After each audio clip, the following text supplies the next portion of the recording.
प्रयागराज जनपद के होलागढ़ क्षेत्र स्थित सुलेमपुर उर्फ कमईपुर में आज एक ऐसा जन्मोत्सव मनाया गया जिसने केवल उत्सव ही नहीं बल्कि भारतीय संस्कृति के मूल्यों को भी जीवंत कर दिया। यह अवसर था हर्षित विश्वकर्मा जी और हार्दिक विश्वकर्मा जी के जन्मदिन का, जिसे उनके ननिहाल में बड़े हर्षोल्लास और पारिवारिक प्रेम के साथ मनाया गया। हार्दिक विश्वकर्मा जी का जन्म 3 मार्च को तथा हर्षित विश्वकर्मा जी का जन्म 2 मार्च को हुआ है। दोनों के जन्मदिन में केवल एक दिन का अंतर होने के कारण परिवार में एक अनूठी परंपरा स्थापित हो गई है। एक वर्ष जन्मोत्सव हार्दिक जी के साथ हर्षित जी का मनाया जाता है और अगले वर्ष हर्षित जी के साथ हार्दिक जी का। इसी क्रम में इस वर्ष हर्षित विश्वकर्मा जी के साथ हार्दिक विश्वकर्मा जी का संयुक्त जन्मोत्सव मनाया गया।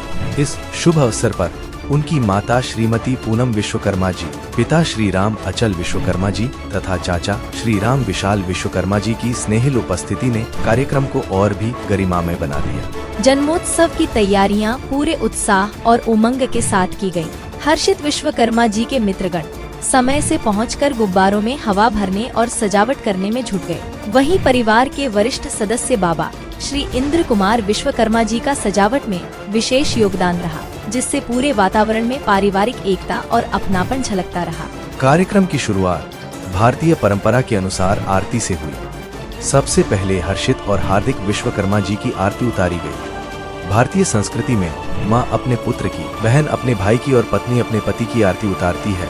यह केवल एक रस्म नहीं बल्कि उनके उज्जवल जीवन, दीर्घायु और कुल की प्रतिष्ठा के लिए मंगल कामना का प्रतीक है। आरती के पश्चात मोमबत्तियां बुझाई गयी। यह एक प्रतीकात्मक क्षण था जो यह दर्शाता है कि जीवन का एक और वर्ष पूर्ण हुआ और एक नया वर्ष नई आशाओं, जिम्मेदारियों और अनुभवों के साथ प्रारंभ हो रहा है। इसके बाद दोनों ने मिलकर केक काटा। सामान्यतः इसे आधुनिक परंपरा माना जाता है, लेकिन यदि गहराई से देखा जाए तो यह हमारी ही संस्कृति के माखन प्रेम और उत्सव परंपरा का परिवर्तित रूप प्रतीत होता है, जिसका सुंदर उदाहरण हमें कृष्णा जन्माष्टमी के पर्व पर देखने को मिलता है। उत्सव के बाद सभी ने मिलकर तस्वीरें खिंचवाईं। यह केवल फोटो नहीं बल्कि जीवन के उन पलों को सहेजने का माध्यम है।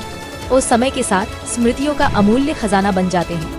यह अवसर मानो एक संदेश भी दे गया, जो भी जैसा भी बीता आज सब भूल जाते हैं। इस जीवन की राह पर हम सब 7 कदम बढ़ाते हैं और जीवन के अनुभवों को समेटती हुई यह पंक्तियां भी मन को छू जाती हैं। वक्त बुरा था, लोक नहीं, किसी बात का शोक नहीं, भला बुरा सब प्रभु ही जाने, किसी बात का टोंक नहीं।